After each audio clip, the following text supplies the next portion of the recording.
to share something with you. That might put me in a very negative light, yeah. Relationships are not my forte. See if someone grabbed up my wife or something completely different ballgame. I'll walk away from here, and this has been like a therapy session.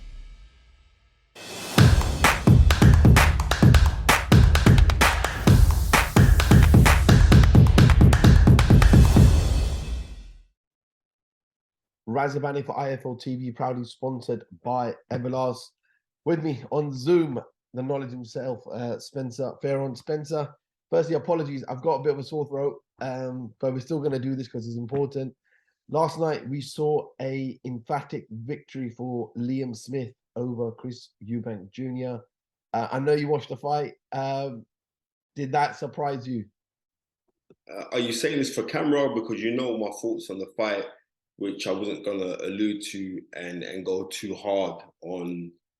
But you know how I called the fight. You can tell the people now how I called the fight.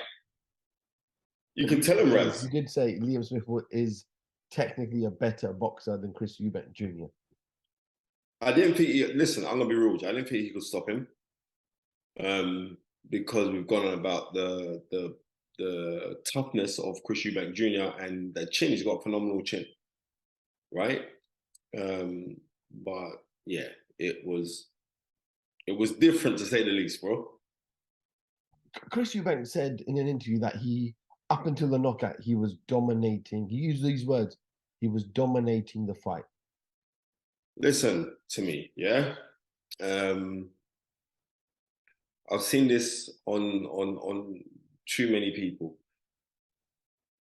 Chris Eubank Jr., he is his own boss, right? But it's kind of a catch-22.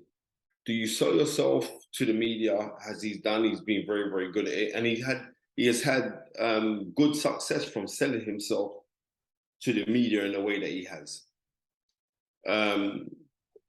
But you need fundamentals in boxing. And if you don't have fundamentals, then it's going to be to your detrimentals, right? That you're going to come a cropper. And when you look at somebody like Liam Smith, as I was saying, and I didn't want to go too hard on Eubank. I was speaking to guys in Eubank's camp, and everyone, Andrew Tribbitti, who just signed to his new company, right, said this fight's a foregone conclusion. Napa, who works for those guys as well, Nouveau Sports, they were saying it's foregone conclusion, right? I posted when Eddie Hearn alluded to our conversation that we had when I did my tactical analyst and breakdown for it, and Nathaniel Wilson, the half brother of Chris Eubank Jr., sent me a message like, Spence, you don't believe that, do you? This is easy work. I'm trying to say, you guys, and this is not disrespect to none of them guys. I've got love in my heart for them, yeah? I've studied boxing for 45 years. Seriously, right? Been watching boxing for 45 years. I've been ingrained in this sport for 45 years. And what's happened is we have gone by the wayside of looking at the archetypal British boxer, how they stand, their stance. I warned you guys, if they listened, when I was saying how Beefy transfers his weight onto one leg to another leg so he can generate the punching power to let off the shots. And he doesn't throw wide shots. He throws educated shots. They are not fast, but they are very accurate. And not only that, but he has a boxing brain, right? I've had conversations with him about boxing. You know what I mean? I've been on holiday where we bucked up while we've been on holiday, right? His family and my family. And we've spoken, the guy knows boxing. Not only that, but you're coupled with history as well, right? You've had 4 brothers all win a British title. Never been done, right? So within that household, they eat, sleep, urinate, and defecate boxing, right? So it's very difficult to go against that, number one. Number two, Eubank had Ronnie Davis in his corner for a long time, yeah? And he believes that he didn't learn anything from Ronnie Davis. And there were certain times in the past, I'm saying it was in the past, where he was very dismissive of Ronnie Davis. I'm looking at Ronnie Davis' foundation. Ronnie Davis was your dad in over 20 world title fights. So all of these kind of things, I'm looking and I'm saying, like, it was a reality check for Chris Eubank Jr., right? And the thing is this, Chris Eubank Jr. needs to be Chris Eubank Jr. because only Roy Jones can do Roy Jones. Now, I could go right throughout on boxing and say, like, guys who try to emulate that kind of style of Roy Jones, and the will come second best, right? All of them have, right? Chris Eubank Jr. is going to be no different to Roy Jones. The things that Roy Jones Jr. does, you can't teach that, you know. I'm going to be real with you. You cannot teach that. You can't teach what Roy Jones. And I'm not, so because I've seen Roy Jones do a couple of interviews in the past and he gets upset myself about, but there's other things that which I did. But yeah, but Roy, you was incredibly talented. You was incredibly gifted. You were blessed by the gods, right? On certain things that Roy Jones could go do, right? You can't show me a guy that could go do the things that Roy Jones was doing at the time when Roy Jones was at his height. You can't show me nobody say, oh, this guy could do what Roy Jones was doing. No, Roy Jones ridiculous. 99, those times there, 97? No, brother. Roy Jones was ridiculous, right? So when you're seeing, I don't think Chris Eubank Jr. has been taught the core fundamentals of boxing. And it's not just Chris Eubank Jr. that hasn't been taught the core fundamentals of boxing. There's many boxers that haven't been. And the reason why I can say this, I remember when Chris Sr., who I love, Chris Sr. was saying Adam Booth was training Junior for a fight. And there was a little bit of a kerfuffle inside the gym because Senior was saying, look, just let my son go and let him do his own thing, right? And Adam Booth was trying to show him certain things that were polished fundamentals, right? And it didn't work. And I'm only going off of what Senior said to me, and this must be this is years ago, 8 years ago, maybe, whatever time they were training together. And Senior said, listen, just let my son go. Let my son go. He's a thoroughbred. Just let him go. Don't, you have to let my son go. This is him. That's the dad. I get it to an extent, but your son's not you, right? You watch how balanced Chris Eubank Sr. was when he fought, how he set himself, and it was the weight distribution. Even when he do that little funny dance, he always put himself in a position, even in retreat, to be offensive. Because he'd move, but he'd set himself right. Okay, you want to come? And he'd throw those shots. He would go right hand, left hook. And when he was lazy, he'd do that cricket punch, right? Like he was bowling a ball. Studied these guys for years. So your son can't do that. What your son is, he's amazingly athletic, right? But I think he fell in love with the romanticism of boxing. I'm going to throw a 6-punch combination, an 8-punch combination. Right, yeah, I get that. But I also think that him fighting the weight to fight Conor Benn, right? Where when I saw him on the scales, he looked like I wanted to donate to Feed the Hungry, right? I think that could have something to do with it, but I'm not taking away nothing from Beefy. I had a mad feeling that something like this was going to happen. And unfortunately for him, it did happen. Spence, we're not used to seeing Chris Eubank Jr. be hit so clean so many times in the fight. Now, just break down that first knockdown and why that happened.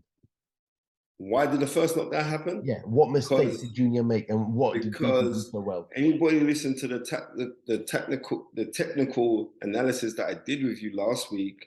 I was saying how Beefy Smith is very, very good at shuffling into punching range, right? And he does it from a tight guard, so he doesn't really mind what's coming back at him because he's gonna throw, right? And that's what happened, because when you saw Eubank was flicking out shots, right? He's flicking out shots, and Beefy Smith, he went 2 right hands. I believe he went 2 right hands. I only watched the fight once. Imagine I paid for that as well, right? He went no chip box, right? He went 2 right hands at him. but he was confident enough, right? I've got you. I want to have you, right? And then let's be realistic as well. This thing is down to experience. I'm not going to turn around and say Chris Eubank Jr. is a hype girl, because when I saw him on the come up, I thought the kid was very, very good, right? But he hasn't lived to where we expected him to go to. And also, things that is like when they were talking, and like, I'm gonna be real with you. When I saw Chris Eubank Jr.'s fight against Liam Williams, I knew this was gonna be a hard fight for him. I'm just gonna be real. You know what I mean? And we fell in love with the hype that it got so many numbers, and he done really good numbers on Sky. So we're looking at that. But no, I'm looking at boxing. This is not YouTube boxing. So this is not YouTubers fighting. This is professional boxing. You know what I mean? And when you sit down and you watch the game, I don't think nobody thought we was going to get a knockout like that, right? But the real eyes of boxing knew that it's what we believe Beefy Smith had left in the tank. But if he had anything left in the tank, fundamentals always beat bad fundamentals. And that's the truth. And that's not me. And I wish the best for Chris Eubank Jr., right? But that's what we saw. We saw somebody who's fundamentally talented, fundamentally skilled, up against somebody who watched highlight reels and romanticizes with that part. Don't get twisted. Chris Eubank Jr. trains emphatically hard. He trains very, very hard. He's a hard trainer, right? But I think he started to run before he could walk.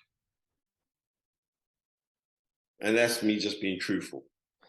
Spence, due to his inexperience in a positive way, where he's never been down, he's never been floored, when he got knocked down, that first knockdown, he rushed straight back up. The referee counted, gave him a moment, and then he literally rushed straight into Beefy's kind of space, right into his face, and Beefy just took him out. Should he have just taken his time? Would that have made any difference? Taken the knee? It would have, but you know what? Certain things, like, is Roy Jones going to sit down and say, no, if you do get knocked down, right? If you do get knocked down, or if you are badly wobbled, old pro trick, yeah? You go to the corner in the V, right? So that way you can keep your composure, tight guard, and if you go left, you're on the right side of the ropes. If you go right, you're on the left side of the ropes. And if you go back, you're on the ring buckle. You're fine, because you're not going to get knocked down again, right? That's what you do. You know who's very good at? I'll tell you who's very good at that. In fact, I'm not going to tell. I'll give you too much gems. No, I'm not going to tell you that, right? But I'm not. That's right. I've got to keep something to myself. But that's what he should have done. But you know what? They're not going to sit down and say, well, if you do get knocked down, I want you to do this. Because they're not working on that. They're working on, right, we're just going to go deal with this guy. We're just going to deal with this guy. And because Roy Jones, when he was fighting, he needed that form of arrogance that I'm the baddest man out there. And he needed that because Roy Jones was flipping incredible. Right? Chris Eubank Sr. puts a tweet out and he says, and I quote, "Congratulations, Liam. I've never once seen Chris Jr. ever buckle in a fight. So big respect to you, your team, and your future. Should Junior take the rematch?"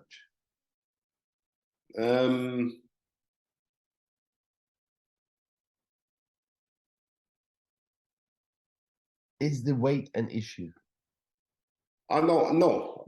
It's not the weight. It's got nothing to do with the weight. It's the fundamentals, right? It's the fundamentals. Now, is he going to have enough time to go and learn the fundamentals now? Right. Now, he's going to, listen, I know what it's like to lose fights, right?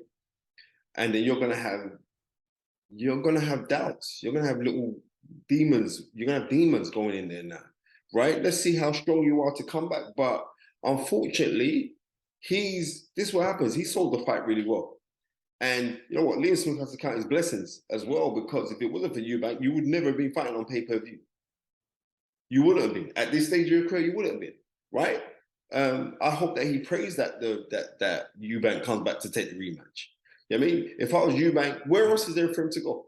There ain't no, the Conor Benn fight's not going to happen. And the next thing, Conor Benn is my guy, right? We speak regularly. But don't gloat over someone's demise, right? Don't gloat. I quote Conor's tweet and he says, "Oh man, Chris Eubank Jr., it's a good job you didn't fight me. You'd last 2 rounds at 160. You know what? With everything that's happening right now with Conor Benn, and I like Conor and I respect his dad as well, I refuse not to kind of get into that. But Conor, don't gloat over someone else's demise. Don't gloat. You know what I mean? I'm telling you this now. Don't gloat. Because if you are gloating, yours is just around the corner.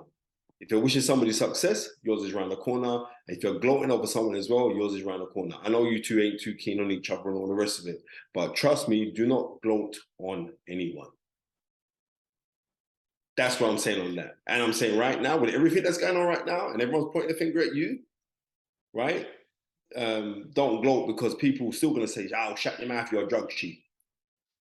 You know what I mean? I ain't saying that. I'm saying what people are saying. So don't gloat at no one. Spence, You know what they say? If you live in glass houses, you know the rest. All right. Spence, we've said quite a bit about Chris Eubank Jr., but Liam Smith himself now, a fantastic performance at his new weight category. If it's not Chris Eubank Jr. for him next, what would you like him to do? There's a possible talk about Kell Brook coming back out. You just beat me to it. I've seen them two spar. They spar back in the day. Wicked spar. Sky, when I was working at Sky, so I had the privilege to see the whole of their spar. They did rounds together. Yeah, I wouldn't mind seeing that fight, to tell you the honest truth, because that's the kind of senior tour kind of fight that I could kind of take. You know what I mean? And because of the success of Kell Brook had against Amir Khan, and because Liam had that fantastic life-changing career win yesterday, then yeah, I'd like to see that fight. Let them two fight. Spence, appreciate your time as always. Spence, just quickly before I let you go, I know you just mentioned about Conor Benn about gloating, and I read out his tweet. Another fighter that put a tweet out to Conor Benn for his tweet against Chris Jr. was Josh Kelly. And Josh Kelly said, "This guy keeps chatting with 2 failed tests. You have no chance of fighting, lad. When your menstrual cycle's over and you come back from your hiding, you know where I am, brother. No victims helping you at 154. I know we've spoken about this fight in the past at 147 when they were both with Matcham and Eddie Hearn, but Josh Kelly's come back from a great victory over Troy Williamson. So great matchup for you.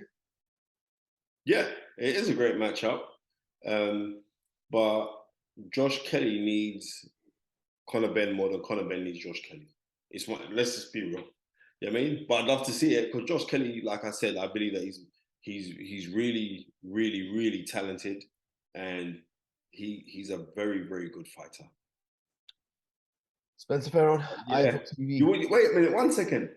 Somebody just sent me a message about Dominic Ingle, right? And Dominic Ingle going on about Chris Eubank Jr. as wearing the armband for rainbow colours. And I think Chris Eubank Jr. was right to wear the armband for rainbow colours, if that's what he believed, right? But I don't believe that he believed that. I think he wore that because he didn't want to be deemed as being homophobic. I'm just telling you the truth on that one there. You know what I mean? He's like, I'm inclusive of everyone, and I rate that. Cool, be inclusive of everybody. But when Dominic's saying like, boxing isn't the space for this, it should be just sport and nothing else, right? And I get what you're saying to a certain degree. I get it. But what I am saying is this. Lots of people are standing on things right now because it's fashionable. Yeah? If it's your true intention to be standing on something for any cause, then let that be the cause to doing it. But don't believe that you said something, you don't be seen as homophobic. You think, well, let me just flip the page. Don't, you know what I mean? Don't fight the cause for opportunity. You know what I mean? Just like so many people were doing this Black Lives Matter thing. I've never really been into Black Lives Matter. I'm just going to be real. I am black and my life does matter. But I've never really been into it. You know what I mean? But the narrative I'm for, 1,000,000% I'm for the narrative because I'm a black person and I really do matter, right? But as an organization, I'm not for it at all. I'm just going to be real, right? Spence, I have watched that Dominic Ingle that came out today. I believe it's on Boxing King Media. And Dominic said that no matter what your race, religion, background or thoughts are, we should all be able to get along either way. And our sport is sport, and we should just, because wore the badge, and there was no need for him to wear that. Just focus on the fight. In kind of summary of what he said. Okay, now I'm going to address this, Dominic Ingle. You're not in a position to say what Chris Eubank Jr. should be doing, right? And I've got love and respect for you, but you're not in a position to say what Chris Eubank Jr. thought that was the right thing to do, right? But he thought it was the right thing to do because he said, and I quote, "I would rather be gay than a cheat." Now, what are you trying to say? Gay people don't cheat? Of course they do. You know what I mean? Right? Come on. Right. Let's be real. Right. Let's call it as it is. So you have to be careful on dealing with this thing right now. So I think he came out with that armband because sitting there in retrospect thinking like, boy, you know what? I don't want to be seen as being homophobic. So let me wear this armband. Because I know if he never had that, if the back and forth about Beefy questioning his sexuality, he would not have come out with any of this. I'm telling you this now, straight. He wouldn't have. But he did, and it is what it is. I wish now that none of that went how it went, to be real. I'm saying, and the next thing is this, a man's sexual preference or a woman's sexual preference, that's your business, right? Now I'm going to say this again. I don't care if you're Christian, Buddhist, agnostic, Jew, Muslim, you know what I mean, homosexual, heterosexual, asexual, you know what I mean, Z-sexual, go through the whole list. I don't business about any of those things. You know why? You treat me with respect, I'm going to do exactly the same to you, right? You show me no harm to my family and my children, I'm going to show you no harm to yours, right? That's the key thing. And if we did things like that, you know what I mean? Love for your brother what you love for yourself, then we're going to be cool. That is it. You know what I mean? My biggest pursuit is to find the oneness of the creator. And if I could do that, then I'm going to be fine. You know what I mean? If I can do that, I am going to be fine. All right? Spence, always appreciate a little bit of your time. We will catch up later on the week. Obviously, Yeah. big And fight. may I also say a massive big up to Patrick and C. I just came back from the little young son's christening, Elijah. It was a beautiful christening. You know what I mean? It was mad. Got to see my old buddy. Kano was down there as well. So I got big up all of them. Smithy as well. These guys are good people. So it's nice for me to go see that gang. You know what I mean? So like all of that, bless up to those people. I pray that everybody has a fantastic week ahead. You know what I mean? And if you have an easy week, that means you're not doing nothing. Of course, absolutely. And we'll definitely catch up this week. Obviously, big fight week. Frank Warren, Queensbury, Wembley Arena, Anthony Yard, second attempt to become world champion against the very dangerous Otto Beterbiev. But yeah, we'll go into detail of that over the coming week.